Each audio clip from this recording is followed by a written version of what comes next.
हम लक्ष्मी चौधरी यहाँ सब गोटे के प्रणाम करे छी। आई हम एकटा कोबर के गीत गाबऽ जा रहल छी। गीत नीक लागत ते गीत के अधिक से अधिक शेयर करब। धन्यवाद। कोबरा लिखा गेली सासु अपना सासु लिखी लेला सौंसे देवाल हे ताही कोबर अपन सासु पलंग ओछाओला भरी से जा फूल छिड़ियल हे ताही कोबर सुता गेला दुल्हा सो रामचंद्र दुल्हा पीठी लागल सीता सुकुमारी हे घुड़ी सुतु फिरी सुतु राजा जी के बेटिया से आही देहा गरामी बहुत हे घुड़ी सुतु फिरी सुतु राजा जी के बेटिया से आही देहा गरामी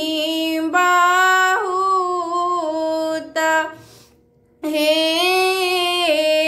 तंबाम बचना जब सुनालानी सिया सुहबे से जा छोड़ी भुइया लेटी जाई हे अंगना बहारते तू ही से लखी गे चेड़िया सड़ा हो जी दिया ने बजाई हे आंबथु सड़ा हो जी बही सथ पालंग चढ़ी देखी ले था ननदो चरित्र हे हमारो नदिया नंदोस गंगा जी के मानला जुनी कहून को कुबोला हे हमारो नदिया नंदोस गंगा जी के मानला जुनी कहून को कुबोला हे जुगे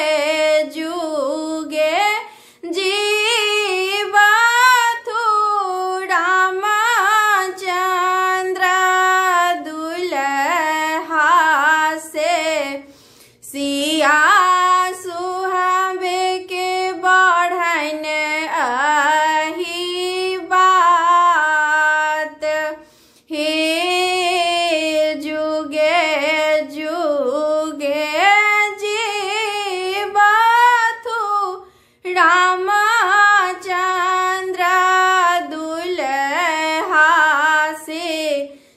मैया